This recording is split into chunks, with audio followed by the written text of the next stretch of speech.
సూర్యాపేట జిల్లా చిన్నకోడూరు మండల పరిధి రామునిపట్నం రాజీవ్ రహదారిపై సీఎం రేవంత్ రెడ్డి నినాదాలతో బీఆర్ఎస్ పార్టీ నాయకులు ధర్నా నిర్వహించారు. ఈ సందర్భంగా బీఆర్ఎస్ పార్టీ మండల అధ్యక్షులు కామని శ్రీనివాస్ మాట్లాడుతూ ప్రజాపాలన పేరు పెట్టి రైతులను మోసం చేస్తున్న కాంగ్రెస్ ప్రభుత్వం రైతులకు వెంటనే రుణమాఫీ చేయాలి, లేని పక్షాన రైతులతో కలిసి ఆందోళన కార్యక్రమాలు చేపడతామని అన్నారు. ఈ కార్యక్రమంలో మాజీ vice MPP Keesar Papaiah, Gangapur society chairman Kanakaraju, BRS party senior నాయకులు జంగింటి శ్రీనివాస్, మాజీ సర్పంచ్ కామిని ఉమేష్ చంద్ర, పార్టీ నాయకులు సుధాకర్, గణేష్, రఘు, చంద్ర తదితరులు పాల్గొన్నారు.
ఈరోజు రైతులంతా ప్రజాపాలన ప్రజలే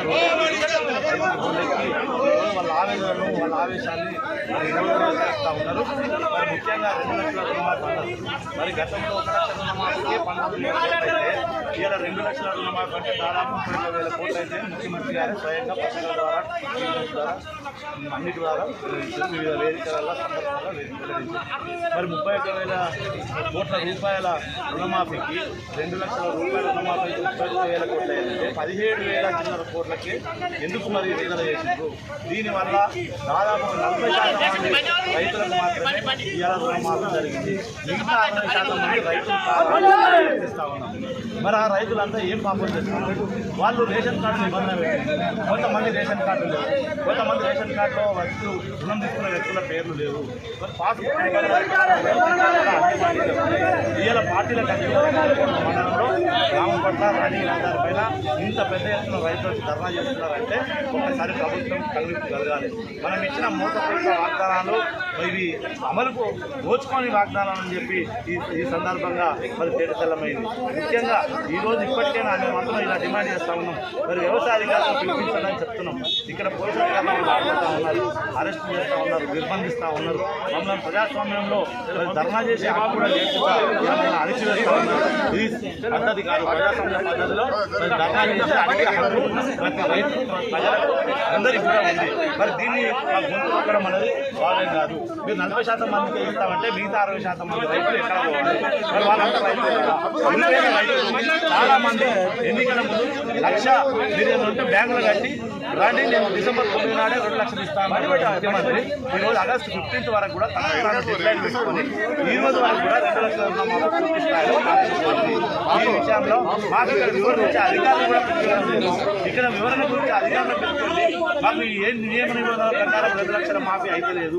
అది స్పష్టంగా తెలియజేయండి అంటే ఈరోజు పోలీసు అధికారులు నిర్బంధిస్తూ ఉన్నారు, అడ్డుకుంటా ఉన్నారు. కాకుండా మళ్ళీ ఫ్యూచర్లో కూడా భవిష్యత్తులో కూడా ఇంకా ప్రజా ఉద్యమాల ద్వారా మీరు ఇచ్చిన హామీ నెరవేర్చే వరకు కూడా మేము ప్రజల పక్షాన కొట్లాడతాం. మేము అంతా సంఘటనగా ఉంటాం. రైతులంతా ఒకటైతే సాధించడం ఏది ఉండదు. మరి తప్పకుండా 2 లక్షల రుణమాఫీ అయ్యే వరకు ఈ ప్రభుత్వం వెంబడి పడతాం, ఈ ముఖ్యమంత్రి వెంబడి పడతాం. తప్పకుండా సాధిస్తాం, తప్పకుండా ఇవ్వాలని చెప్పి సందర్భంగా డిమాండ్ చేస్తాం.